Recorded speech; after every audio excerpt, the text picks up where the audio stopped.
Bonjour à tous et bienvenue dans une vidéo sur l'histologie du testicule. Donc ça va être une première vidéo dans laquelle on va voir l'aspect histologique du testicule chez le sujet adulte et par la suite il y aura deux autres vidéos qui vont suivre, une sur les voies spermatiques et la deuxième sur l'aspect histologique du testicule chez le nouveau-né.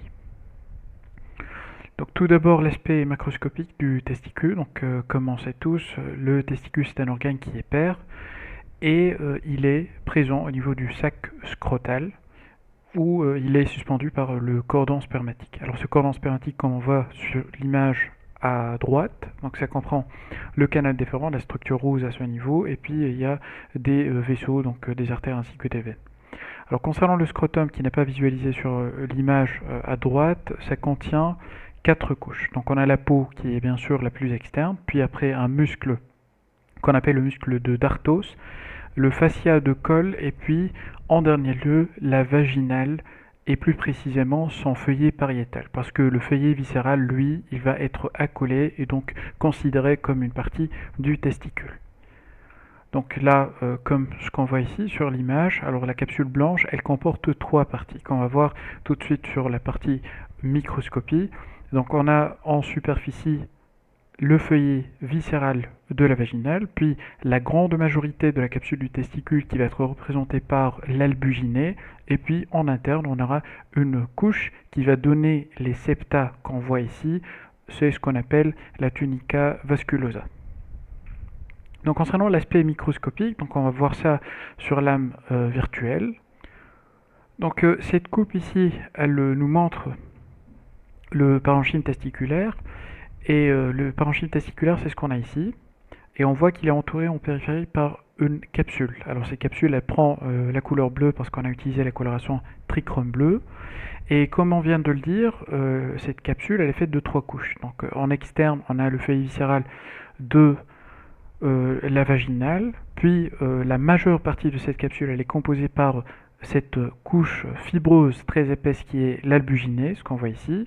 Et puis à l'intérieur, on a une troisième couche qui est représentée par un tissu conjonctif qui est un peu lâche par rapport au caractère fibreux de l'albuginée. Et cette couche, on l'appelle la tunica vasculosa. Alors cette tunica vasculosa, elle va émettre des septa, comme ce qu'on est en train de voir ici. Et différents septa vont limiter ou bien compartimenter le parenchyme testiculaire en ce qu'on appelle les lobules testiculaires. Donc au sein du parenchyme testiculaire, au sein de ces lobules, on a à voir deux éléments. Alors on a des structures tubulaires, comme ce qu'on voit ici, donc des structures qui sont creuses avec une lumière au centre et puis un épithélium tout autour. Donc voilà la lumière au centre et l'épithélium tout autour. Mais vous remarquez déjà qu'on n'observe pas toujours une lumière. Ceci est dû simplement à l'incidence de coupes. Alors on peut voir des coupes qui sont longitudinales, par exemple ici, ici ou bien ici, des coupes tangentielles où on passe par l'épithélium et donc on ne va pas pouvoir voir une lumière. Et bien sûr, troisième possibilité, c'est avoir des coupes transversales comme celle-là. Autour de ces tubes, désolé parce que j'ai oublié de mentionner le nom de ces tubes, on les appelle des tubes seminifères. Et autour, on a un tissu conjonctif. Alors on sait que c'est un tissu conjonctif parce qu'on a eu cette teinte un peu bleutée parce que c'est dû à la présence de fibres de collagène. Donc c'est ce qu'on appelle l'interstitium du testicule. Alors qui comporte plusieurs éléments, notamment vasculaires, et des éléments cellulaires qu'on va voir juste après les tubes seminifères. Alors revenons maintenant aux tubes seminifères. Tubes seminifères, comme on l'a dit, c'est un épithélium avec lumière au centre et un épithélium qu'on appelle le séminal tout autour et qui comporte deux grands types cellulaires. Alors il y a les cellules germinales, donc ça va de soi puisque le testicule c'est l'organe où on aura la spermatogénèse, ça veut dire la production des spermatozoïdes, donc on aura des cellules germinales. Alors ces cellules germinales, elles sont là au niveau de l'épithélium en différentes étapes de différenciation et de maturation. Donc la première étape c'est celle de spermatogonie, c'est les cellules un peu ovales ou arrondies qui sont plaquées contre la membrane basale qu'on voit d'ailleurs ici, qui est en bleu foncé par rapport au bleu qu'on voit au niveau de l'interstitium. Donc voilà une spermatogonie, voilà une autre, voilà. Donc on a comme autre cellule germinative ou bien germinale ce qu'on appelle aussi les spermatides. Alors les spermatides, on les observe souvent à proximité de la lumière et sont organisés en colonies, en petits groupes, comme ce petit groupe ici, comme celui-là. Entre ces deux couches, on a les spermatocytes qui sont divisés en deux types, spermatocyte 1 et spermatocyte 2, qui sont un peu difficiles à distinguer. Mais tout ce qui se trouve entre la catégorie spermatide et spermatogonie, c'est en fait des spermatocytes. Et bien sûr, parce que c'est un épithélium qui est très mitotiquement actif, il est fréquent d'observer des mitoses. Donc comme par exemple c'est là, bien c'est là, c'est là, c'est là, ou bien aussi c'est là. Donc au niveau de la lumière, on pourra avoir les cellules ici qu'on est en train d'observer.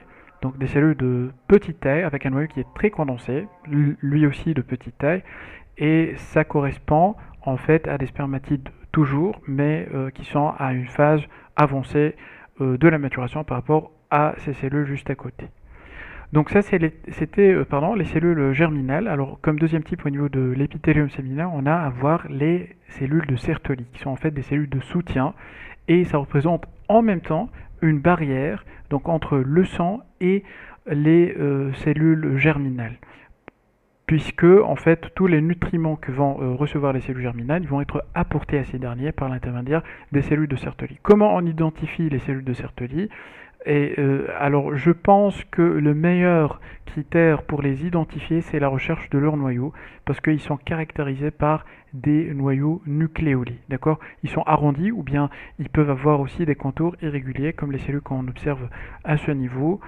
Quand on a une coupe idéalement longitudinale, donc je vais essayer de repérer une meilleure coupe. Alors, par exemple, ici, on peut observer un aspect comme ceci, ça veut dire un aspect un peu allongé de la cellule de Sertoli, comme par exemple là aussi. Voilà, donc c'était pour l'épithélium séminal. Alors le tissu interstitiel, donc c'est un tissu qui contient du collagène, c'est un tissu conjonctif de type lâche, avec présence aussi d'éléments vasculaires. Donc si on cherche, on va trouver un grand nombre de vaisseaux. Voilà, par exemple, on va ici à un capillaire, un capillaire, un capillaire, un capillaire là aussi. Et un autre élément qui est important aussi au niveau du testicule, c'est les cellules de Leydig. Et en fait, c'est les cellules qui vont assurer la fonction endocrine du testicule par la sécrétion d'androgènes. Et pour ces cellules de Leydig, alors c'est des cellules qu'on trouve au niveau de l'interstitium, et qui vont être observées soit de façon isolée, par exemple cette cellule-là, ou bien en amas. Alors ce sont des cellules qui sont de grande taille, avec un cytoplasme qui est abondant et eosinophile, avec un noyau qui est souvent nucléolé, comme on voit à ce niveau. Elles ont chez l'espèce humaine une caractéristique importante et presque unique, parce qu'elles ne partagent ça qu'avec une espèce de rongeur, c'est la présence possible de cristalloïdes.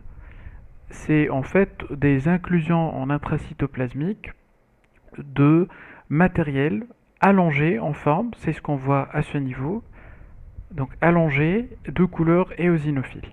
Donc si on cherche, c'est un peu difficile à repérer, mais on pourra trouver d'autres. Voilà, un exemple ici, voilà, avec des cellules de Leydig toujours, mais qui renferment des inclusions lipidiques, comme ce qu'on voit ici. Et puis voilà, donc un autre exemple de cristalloïdes. Ces cristalloïdes, on les appelle des cristalloïdes de Reinke.